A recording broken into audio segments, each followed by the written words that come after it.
Halo, dalam video ini saya akan menunjukkan cara menghubungkan Loopback Live S ke PC.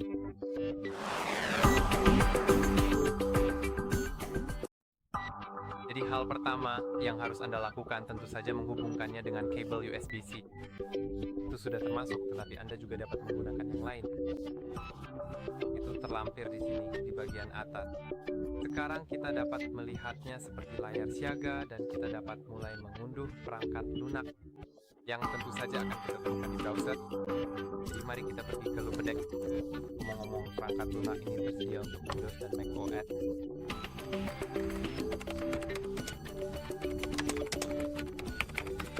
Anda cukup mengetik perangkat lunak Loopback Live OS dan mengunjungi situs web loopback.com.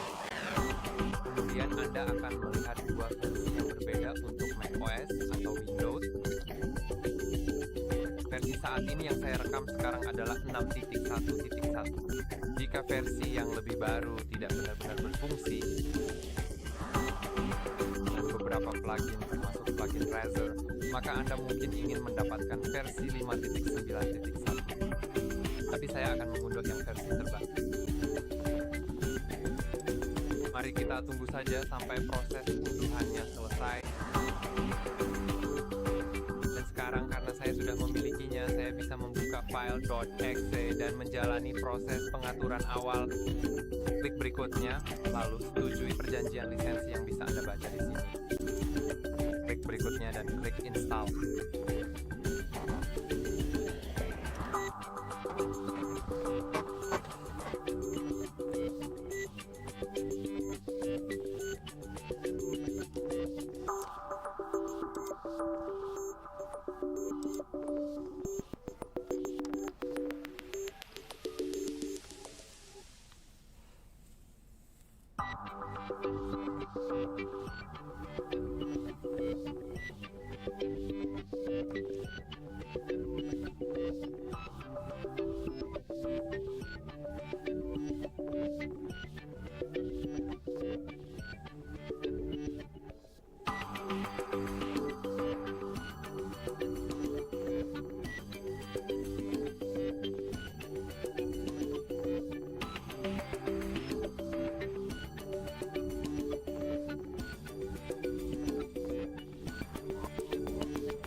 Oke, dan sekarang prosesnya sudah selesai, jadi saya bisa klik selesai.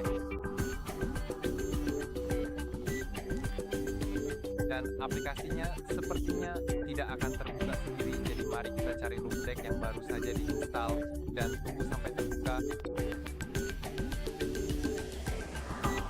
Tidak, sebenarnya sepertinya sudah terbuka. Jika saya klik sesuatu, maka seharusnya akan terbuka.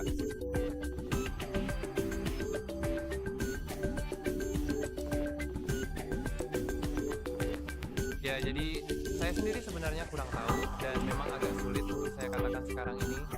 Jujur saja, saya juga tidak bisa melihat.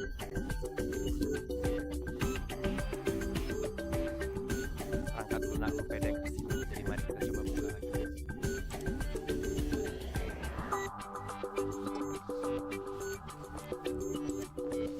Ya, saya juga kurang yakin. Saya akan kabari lagi setelah saya mengetahuinya solusi mereka yang sebenarnya. Dan sekarang setelah mencoba beberapa hal lagi, saya sudah merestart komputer saya dan saya rasa langkah selanjutnya jika masih belum berhasil adalah mencari solusi lain atau mempertimbangkan untuk meminta bantuan dari seseorang yang lebih berpengalaman. Yang harus kita lakukan adalah pergi ke control panel, hapus instalasi program tersebut dan hapus instalasinya, lalu kita akan install ulang. Dan sebenarnya saya juga akan menghapus instalasi layanan plugin Logi.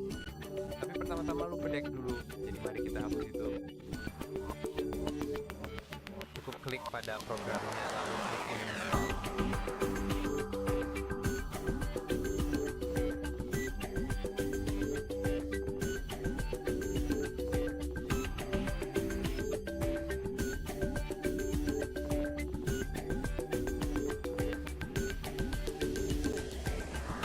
Saya sudah menghapus instalasinya, jadi mari kita lanjut ke langkah berikutnya, yaitu menghapus instalasi layanan plugin Logitech. program tersebut sudah dihapus instalasinya.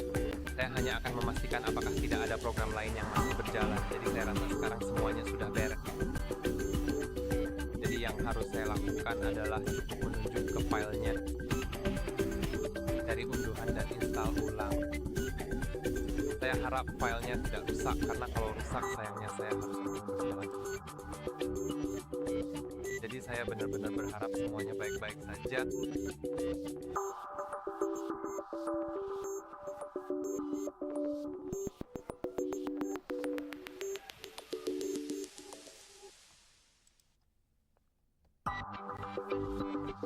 Dan sekarang saya sudah menginstalnya kembali dan akhirnya kita sudah masuk ke situ. Jadi sebenarnya inilah solusi dari seluruh masalahnya. Cukup dengan menginstal ulang aplikasinya. Saya akan lewati bagian pengenalan, saya rasa itu tidak perlu. Lalu berikutnya selesai dan kita bisa lihat kita sudah ada di dalam aplikasi. Saya akan melakukan penjelasan singkat tentang fitur-fitur di aplikasi ini. Jadi mari kita lanjutkan. Di sini Anda bisa melihat perangkat yang sedang terhubung, jadi ada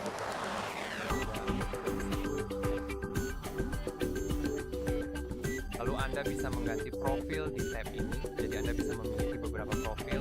Anda bisa beralih di antara profil-profil itu secara manual. Saya rasa Anda juga bisa menambahkan tombol di layar Anda yang akan berfungsi untuk berpindah antar profil.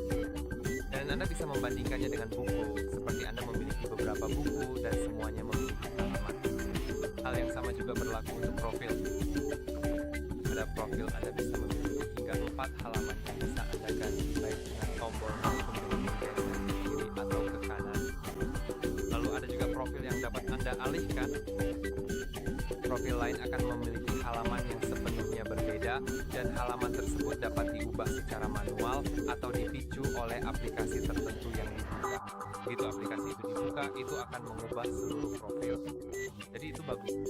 Kemudian ruang kerja, Anda dapat mengubah ruang kerja yang berbeda. Jadi itu keseluruhannya seperti semuanya. Mari kita bandingkan dengan perpustakaan profile. Lalu di sini Anda memiliki semua tombol yang dapat Anda tambahkan. Ada klub Anda. Ada banyak sekali. Tetapi ada banyak opsi penyesuaian seperti itu. Anda bisa melihat pintasan keyboard khusus, membuka aplikasi, membuka halaman web, dan semacamnya. Ini cukup umum dan juga ada di Stream Deck dan semua hal itu. Tetapi di desktop Anda bisa menemukan klik clipboard, HTML code clipboard, encode clipboard, unformat clipboard, keyboard numeric part, tugas-tugas, dan masih banyak lagi. Beberapa dalam tahun mengaktifkan sesuatu, media, toggle, hal-hal sistem seperti keyboard emoji atau kaca pembesar juga bisa diaktifkan dengan cara ini. Namun, kaca pembesar juga bisa diaktifkan dengan pintasan keyboard, jadi Anda bisa menambahkannya seperti pintasan keyboard dan menggunakannya sebagai kaca pembesar, tapi tentu saja akan lebih baik jika bisa langsung diaktifkan.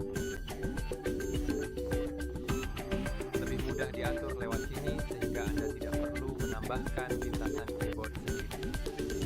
Lalu Anda bisa menambahkan aksi baru hanya dengan menyeret yang Anda inginkan. Ada juga aksi perangkat loop deck seperti tampilan perangkat seperti kecerahan LED dan lampu latar perangkat. Dan mengubah halaman dial, Anda bisa melihat ada dial yang juga bisa Anda atur untuk volume sistem, kecerahan layar, lalu Anda bisa mengubah warna lampu LED untuk tombol-tombol ini. Mari kita ubah menjadi merah dan langsung berubah di sini. Lalu, jika saya menambah halaman lain, saya bisa berpindah di antara halaman-halaman itu dengan menggeser. Atau saya rasa saya juga bisa menetapkan tombol ini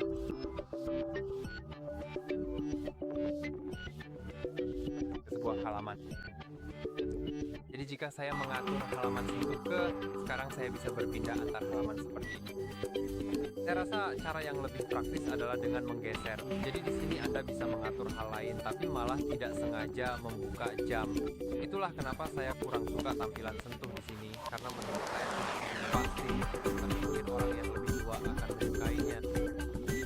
Ini juga bisa diatur jika Anda klik kanan pada bagian tersebut. Jika Anda menekannya, maka Anda akan masuk ke mode root ground mute. Ini adalah kecerahan layar yang tidak akan saya nyalakan, jadi tidak akan berfungsi. Lalu mari kita lihat apakah kita bisa mengatur sesuatu yang sebenarnya.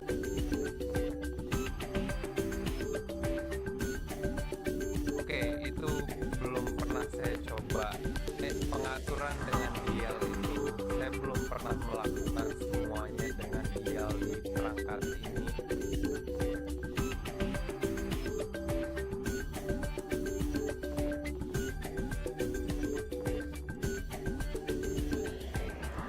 Oke, jadi yang ada lingkarannya di sini itu untuk tombol toggle dan saat ini memang belum banyak. Tapi kalau kamu ambil beberapa plugin dari marketplace, saya yakin kamu akan bisa menemukan sesuatu yang bagus. Saya akan memindahkan jendelanya dari sini supaya kamu bisa lihat di sini ada marketplace-nya. Kamu bisa mengunduh berbagai plugin. Dan saya harap video ini membantu kamu. Akan ada juga video lain di channel kami tentang perangkat ini. Jadi kalau kamu penasaran misalnya bagaimana cara untuk membuat folder seperti ini, silakan tonton video-video tersebut dengan seksama. Itu saja untuk hari ini. Jangan lupa untuk memberikan like dan juga subscribe pada channel ini. Sampai jumpa di lain waktu.